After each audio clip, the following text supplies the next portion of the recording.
तो नमस्ते मित्रों, आपનું સ્વાગત છે ગુજરાતના તાજા સમાચારોની અંદર। તો આજના દરેક સમાચાર વિશે વાત કરીએ તે પહેલા તમને જણાવી દઈએ વિડિયોને અંત સુધી જોતા રહેજો, જેથી કરીને આપણે આ દરેક સમાચાર મળી જાય અને દરરોજના સમાચાર દરરોજ મેળવવા માટે આ ચેનલને પણ સબસ્ક્રાઇબ કરી દેજો। तो मित्रों, આજના પ્રથમ સમાચાર વિશે વાત કરીએ તો ખાસ આંબાલાલ પટેલે ફરી એકવાર માર્ચ મહિનાની આગાહી કરી છે। એટલે કે મિત્રો માર્ચ મહિનો કેવો રહેશે, આવનારો મહિનો કેવો રહેશે તેને લઈને મિત્રો સંપૂર્ણ આગાહી આંબાલાલ પટેલે વ્યક્ત કરી છે। મિત્રો માર્ચ મહિનાની 4મી તારીખથી વધારે ગરમી પડશે તેવું આંબાલાલ પટેલનું કહેવું છે અને આ ગરમીના કારણે અરબ સાગરનો આવતો ભેજ અને વેસ્ટર્ન ડિસ્ટર્બન્સને કારણે કમોસમી વરસાદ થવાની પણ સંભાવના 4 તારીખ પછી રહેશે।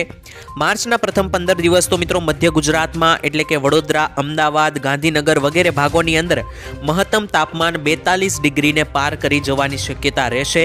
ત્યારબાદ મિત્રો અમદાવાદ અને ગાંધીનગરમાં સૌથી વધારે કાળઝાળ ગરમી આ માર્ચ મહિનાના પ્રથમ 15 દિવસમાં પડશે તેવું કહેવામાં આવ્યું છે।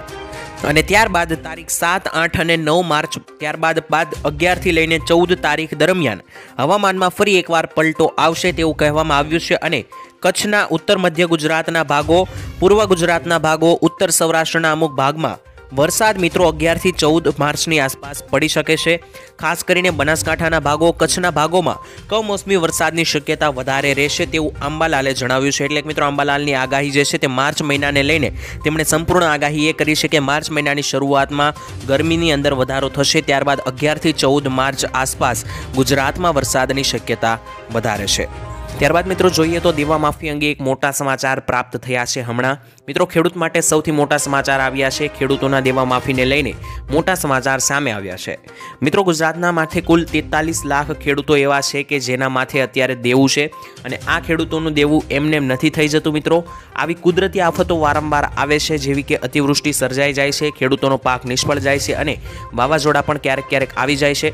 તેમજ મિત્રો ખેડૂતોને ઘણી વખત નકલી બિયારણોનો પણ શિકાર બની દેવામાં આવે છે, જેના કારણે મિત્રો પાક નિષ્ફળ જતા હોય છે। આ તમામ આફતોને કારણે ખેડૂતોના પાકને નુકસાન થાય છે, ખેડૂતોને પૂરતું વળતર પણ મળતું નથી અને સરકાર પણ પૂરતું વળતર આપતી નથી।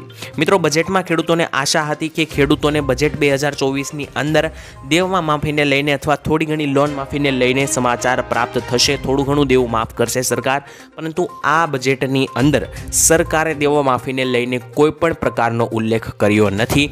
આ અંગે મિત્રો ખેડૂતોમાં અત્યારે રોષ જોવા મળ્યો છે। તો મિત્રો ત્યાર પછીના સમાચાર વિશે વાત કરીએ તો આ વર્ષે કેરી સસ્તી મળી શકે છે। મિત્રો 20 કિલો કેરીનો ભાવ અત્યારે 6000 બહાર પડ્યો છે અને આ વર્ષના પ્રારંભમાં મિત્રો સસ્તા ભાવ જોવા મળ્યા છે।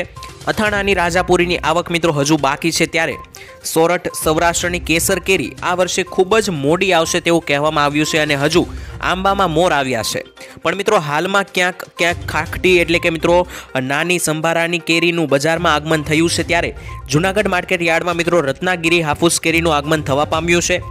ગઈકાલે મિત્રો હરાજીની અંદર 6000 રૂપિયા ઊંચામાં ઊંચા ભાવ મણે એક મણના કેરીના બોલાયા હતા અને મિત્રો 1 ક્વિન્ટલ એટલે કે 100 કિલો કેરીનું વેચાણ થવા પામ્યું હતું, જે મિત્રો દર વર્ષ કરતાં થોડી સસ્તી હોવાનું યાર્ડના સૂત્રોએ જણાવ્યું છે। એટલે કે મિત્રો કેરીની શરૂઆત આ વર્ષે સસ્તા ભાવે થઈ છે, એટલે કે મિત્રો બની શકે કે આ વર્ષે કેરી સસ્તી જોવા મળી શકે છે, પરંતુ સૌરાષ્ટ્ર અને સોરઠની સ્પેશિયલ કેસર કેરીની આવક આ વર્ષે થોડીક તમને મોડી જોવા મળશે।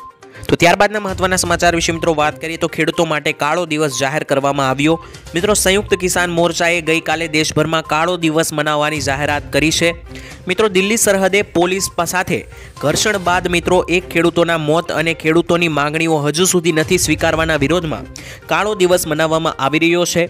આજે મિત્રો વાત કરીએ તો ખેડૂત સંગઠનનો આગળ રણનીતિ અંગે નિર્ણય લેશે અને આ ઉપરાંત મિત્રો 26 ફેબ્રુઆરીએ ટ્રેક્ટર માર્ચ કાઢવામાં આવશે અને 14 માર્ચે દિલ્હીના રામલીલા મેદાનમાં મહાપંચાયતી પણ યોજાશે તેવું મિત્રો કહેવામાં આવ્યું છે। તો મિત્રો ત્યાર પછીના મહત્વના સમાચાર વિશે વાત કરીએ તો પાક વીમો માત્ર ને માત્ર 60 દિવસમાં બેંક ખાતામાં આવી જશે। મિત્રો 2018માં શરૂ થયેલી એક લડતમાં 2024માં રંગ લાવી છે અને ન્યાય ખેડૂતોને મળ્યો છે। મિત્રો 2018માં જ્યારે બનાસકાંઠામાં જિલ્લામાં કાળઝાળ દુષ્કાળ પડ્યો હતો ત્યારે આવી સ્થિતિ સર્જાણી હતી કે ખેડૂતોને ઘણું નુકસાન થયું હતું। એવા સમયે મિત્રો વીમા કંપનીઓએ સાબિત કરી દીધું હતું કે ખેડૂતોને કોઈ નુકસાન થયું જ નથી, પરંતુ મિત્રો 66 જેટલા ખેડૂત મંડળીઓ વીમા કંપનીઓનો સામે ગ્રાહક સુરક્ષા કોર્ટમાં ગઈ હતી અને ગ્રાહક સુરક્ષા કોર્ટનો ચુકાદો 6 વર્ષે આવ્યો છે। અત્યારે અને તાજેતરમાં મિત્રો કોર્ટે તમામ ખેડૂતોને 9% વ્યાજ દરે વળતર ચૂકવવાનો આદેશ આપ્યો છે અને 8762 જેટલા ખેડૂતોને 11 કરોડનું વળતર માત્ર ને માત્ર 60 દિવસની અંદર બેંક ખાતામાં ચૂકવવામાં આવશે તેવું મિત્રો આદેશ કોર્ટ દ્વારા કરવામાં આવ્યો છે। તો મિત્રો 8700 જેટલા ખેડૂતોને તેનો પાક વીમો મળી જશે। તો ખેડૂતોની આ મોટી જીત 6 વર્ષે ન્યાય મળ્યો છે। તો મિત્રો ત્યારબાદના મહત્વના સમાચાર વિશે વાત કરીએ તો આજના સૌથી મોટા ખેડૂત સમાચાર મિત્રો રાજકોટ માર્કેટ યાર્ડમાં કપાસની રેલમછેલ જોવા મળી રહી છે ત્યારે માર્કેટ યાર્ડમાં ઠેર ઠેર કપાસના ઢગલા જોવા મળી રહ્યા છે। માર્કેટ યાર્ડમાં મિત્રો સૌથી વધારે કપાસના પાકની જ આવક થઈ રહી છે। રાજકોટ માર્કેટ યાર્ડમાં કપાસની આવક 4800 ક્વિન્ટલ જેટલી થઈ છે। જો કે મિત્રો કપાસના ભાવમાં સ્થિરતા અત્યારે હાલ જોવા મળી રહી છે અને કપાસના ભાવ જે છે તે ખેડૂતોને 1500 રૂપિયાની આસપાસ જોવા અત્યારે મળી રહ્યા છે। માર્કેટ યાર્ડમાં મિત્રો કપાસના ભાવ 1080 થી લઈને 1486 ની વચ્ચે બોલાયા હતા। મિત્રો ખેડૂતોની વિશે વાત કરીએ તો છેલ્લા ઘણા સમયથી કપાસના ભાવમાં ખેડૂતોને સારા ભાવ મળી રહ્યા છે 1500 ની આસપાસ અને અગાઉ પણ મિત્રો અમે તમને જણાવ્યું હતું કે 14-15 ફેબ્રુઆરી બાદ મિત્રો કપાસના ભાવમાં ઉછાળો આવવાની પૂરેપૂરી શક્યતા છે અને તેવું મિત્રો અત્યારે જોવા પણ મળ્યું છે। કપાસની અંદર સારા એવા ભાવ મળી રહ્યા છે। ત્યારબાદ મિત્રો વાત કરીએ તો બજેટમાં ખેડૂતો માટે મોટો ખજાનો નીકળીને આવ્યો છે। મિત્રો આ બજેટ હમણાં જે રિલીઝ થયું લગભગ 15 થી 20 દિવસ પહેલાં તેમાં ખેડૂતોને શું મુખ્ય ફાયદો થયો તેમના વિશે જોઈએ તો મિત્રો ટ્રેક્ટર તેમજ કૃષિ યાંત્રિકરણ અને વિવિધ ખેત ઓજારોની ખરીદીમાં સહાય આપવા માટે ખેડૂતો માટે સરકારે 701 કરોડ રૂપિયાનું પેકેજ જાહેર કર્યું છે। ત્યારબાદ મિત્રો કુલ 22,194 કરોડ રૂપિયાનું પેકેજ જે છે તે ખેડૂત કલ્યાણ અને સહકાર માટે વ્યક્ત કરવામાં આવ્યું છે। સાથે જ મિત્રો વન્ય પ્રાણીઓ દ્વારા ખેડૂતોના પાકને ઘણું નુકસાન થતું હોય છે તેને અટકાવવા માટે મિત્રો ખેતરની ફરતે કાંટાળી તારની વાડ બનાવવા માટે સોલાર ફેન્સિંગ યોજના અંતર્ગત સરકારે 350 કરોડની જોગવાઈ કરી। ત્યારબાદ મિત્રો કૃષિ ક્ષેત્ર અદ્યતન ડ્રોન ટેકનોલોજીને પ્રોત્સાહન આપવા તેમજ દાણાદાર યુરિયાના વિકલ્પ સ્વરૂપે જમીન સ્વાસ્થ્ય જળવાઈ રહે તે માટે નેનો યુરિયાના વપરાશ માટે સરકારે 56 કરોડ રૂપિયાની જોગવાઈ ખેડૂતો માટે દર્શાવી। ત્યારબાદ ગુજરાત રાજ્યના ખેડૂતોને મિલેટના વાવેતર માટે પણ વધુમાં વધુ સહાય મળી રહે તે માટે 35 કરોડ રૂપિયા ફાળવવામાં આવ્યા છે। તો મિત્રો આમ ટોટલ આટલા કરોડ રૂપિયાની ફાળવણી જે છે તે આ બજેટની અંદર સરકારે ખેડૂતો માટે સ્પેશિયલ કરેલી છે। ત્યારબાદ મિત્રો વહાલી દીકરી યોજનાની અંદર દીકરીઓ જ્યારે ધોરણ 9માં પ્રવેશે ત્યારે મિત્રો બીજો હપ્તો 6000 રૂપિયાનો અને દીકરીઓ 18 વર્ષની થાય ત્યારે તેના ઉચ્ચ શિક્ષણ અથવા તો લગ્ન માટે ત્રીજા હપ્તા રૂપે 1 લાખ રૂપિયાની સહાય મળીને ટોટલ 1,10,000 રૂપિયાની સહાય આ વહાલી દીકરી યોજનાની અંદર દીકરીઓને આપવામાં આવે છે। વહાલી દીકરી યોજનાનો લાભ લેવા માંગતા મિત્રો અરજીપત્રક વિના મૂલ્યે મહિલા અને બાળ અધિકારીની કચેરીએ અથવા તો તાલુકા મામલતદારની કચેરીએથી તમે મેળવી શકો છો। નોંધનીય છે કે મિત્રો વહાલી દીકરી યોજનાનો લાભ લેવા માટે દીકરીનું જન્મ પ્રમાણપત્ર, આધાર કાર્ડ, નિયત નમૂનામાં દંપતીનું સ્વઘોષણાપત્ર, દંપતીના લગ્નનું પ્રમાણપત્ર, સાથે જ મિત્રો રેશન કાર્ડની નકલ વગેરે જેવા ડોક્યુમેન્ટ તમારી પાસે હોવા જરૂરી છે। આ દરેક ડોક્યુમેન્ટ હોય તો આ ડોક્યુમેન્ટ તમારે જોડવાના રહેશે અને અરજી સબમિટ કરવાની રહેશે। જેવી તમારી અરજી પાસ થશે તો મિત્રો દીકરીઓને આ યોજનાની અંદર 1,10,000ની સહાય મળે છે। તો નાના ખેડૂતોનું જીવન સુધારવું એ અમારી પ્રાથમિકતા છે તેવું મિત્રો જણાવ્યું। મિત્રો પ્રધાનમંત્રી નરેન્દ્ર મોદીએ ગુજરાત કોઓપરેટિવ મિલ્ક માર્કેટિંગ ફેડરેશનની સુવર્ણ જયંતિની ઉજવણીમાં હાજરી આપી હતી। આ દરમિયાન મિત્રો તેમણે કહ્યું કે સરકારનો ઉદ્દેશ્ય છે કે નાના ખેડૂતોનું જીવન સુધરે અને અમે ખેડૂતોને એવા આધુનિક બિયારણ આપ્યા છે કે જે હવામાનમાં થતા પરિવર્તનનો સામનો પણ કરી શકે છે। પ્રથમ વખત અમે પશુપાલકો અને માછીમારોને કિસાન ક્રેડિટ કાર્ડની સુવિધા પણ પૂરી પાડી છે। તો મિત્રો ખેડૂત મિત્રો આ વાતથી સહેમત છે કે નહીં કોમેન્ટ સેક્શનમાં લખીને જણાવી આપજો। તો પાક વીમાને લઈને મોટું નિવેદન આવ્યું છે। મિત્રો ગુજરાત કિસાન કોંગ્રેસના ચેરમેન પાલભાઈ આંબલિયાએ દિલ્હીમાં ચાલી રહેલા ખેડૂત આંદોલન વચ્ચે ગુજરાતના ખેડૂતોને પાક વીમો અને જમીન માપણીના મુદ્દે લડત માટે આગળ આવવા માટે અપીલ કરી છે। તેમણે મિત્રો જણાવ્યું છે કે સૌરાષ્ટ્રના દરેક ગામોમાં ઓછામાં ઓછો 10 રૂપિયાથી લઈને 15 કરોડ સુધીનો પાક વીમો ખવાઈ ગયો છે। પાલ આંબલિયાએ મિત્રો જણાવેલ છે કે આપણી ખેડૂતોની અજ્ઞાનતા, અસંગઠિતતા, નાત જાત ધર્મ પક્ષોમાં વહેંચાઈ જવાની નીતિ, હું એક નહીં જાઉં તો શું ફરક પડશે વાળો વિચાર આપણને પાછા ખેંચે છે અને આમાં મિત્રો પૈસા ઉપરથી નીકળી જાય છે પરંતુ વચમાં કેટલાક પૈસા ખવાતા હોય છે। અને પાલભાઈ આંબલિયાએ જણાવ્યું કે 10 થી 15 કરોડ રૂપિયાનો પાક વીમો જે છે તે મિત્રો ખવાઈ ગયેલો હોવાનો આક્ષેપ પાલભાઈ આંબલિયાએ કર્યો છે। કરીએ તો દેશને 1000 કરોડનું નુકસાન થયું। મિત્રો ખેડૂત આંદોલનને શરૂ થયાનો 7મો દિવસ આવી ગયો છે ત્યારે ભારતના વેપારીઓનું સંગઠન CAITએ કહ્યું કે કે દિલ્હીની સરહદો સીલ થવાને કારણે દેશને 3 દિવસમાં 300 કરોડથી વધારેનું નુકસાન નોંધાયું છે। તદુપરાંત મિત્રો સંપૂર્ણ બંધ કરાયેલી સિંધુ અને ટીકરી બોર્ડર પર આવેલા કુંડલી અને બહાદુરગઢ ઇન્ડસ્ટ્રીયલ દૈનિક 55 કરોડ રૂપિયાથી વધુનું નુકસાન ભોગવવું પડે છે। આમ મિત્રો ટોટલ દેશને 7 દિવસમાં કુલ 1000 કરોડથી વધારેનું નુકસાન વેઠવાનો વારો આવ્યો છે માત્ર ને માત્ર આ ખેડૂત આંદોલનને કારણે। તો ત્યાર પછીના સમાચાર વિશે મિત્રો વાત કરીએ તો 16મા હપ્તાની તારીખ જાહેર થઈ ચૂકી છે। મિત્રો પીએમ કિસાન સન્માન નિધિ યોજનાના 16મા હપ્તાની રાહ જોઈ રહેલા કરોડો ખેડૂતો માટે સારા સમાચાર આવ્યા છે। મોદી સરકાર આ મહિનાના અંત સુધીમાં પીએમ કિસાન લાભાર્થીઓને 16મો હપ્તો જાહેર કરશે। મિત્રો 15મો હપ્તો આવ્યો હતો 15 નવેમ્બરે અને મિત્રો દરેક હપ્તો 4 મહિનાના અંતરાલે આવે છે। તો 16મા હપ્તાની જે પણ ખેડૂતો રાહ જોઈ રહ્યા હતા તેમના માટે તારીખ જાહેર કરવામાં આવી છે। પીએમ કિસાન યોજનાની સત્તાવાર વેબસાઇટ અનુસાર પીએમ કિસાન યોજનાનો આ 16મો હપ્તો જે છે તે મિત્રો 28 ફેબ્રુઆરીએ રિલીઝ થશે તેવું મિત્રો કહેવામાં આવ્યું છે। અને મિત્રો જે પણ ખેડૂતોએ ઈ-કેવાયસી વગેરે જે પણ કાર્યવિધિ હું તમને અગાઉ જણાવતો હતો મહિના અગાઉથી જે કરેલી હશે તો જ મિત્રો તમને આ 16મો હપ્તો મળશે। જે પણ વ્યક્તિઓનું ઈ-કેવાયસી વગેરે પ્રોસેસ બાકી હશે તો તેવા દરેક વ્યક્તિઓ 16મા હપ્તાને ચૂકી જશે।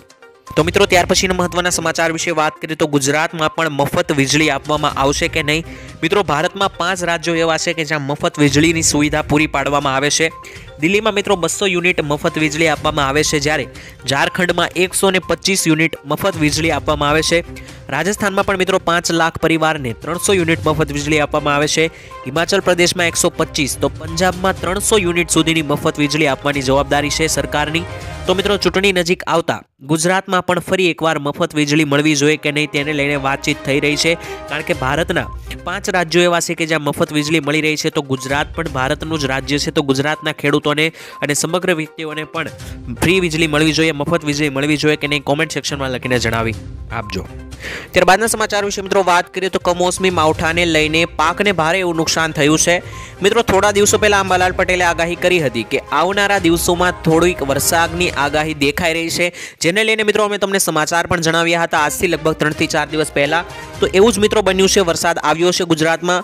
મિત્રો બનાસકાંઠાના થરાદ પંથકમાં કમોસમી વરસાદને કારણે જીરું રાયડો સહિતના પાકને ભારે નુકસાન થયું છે।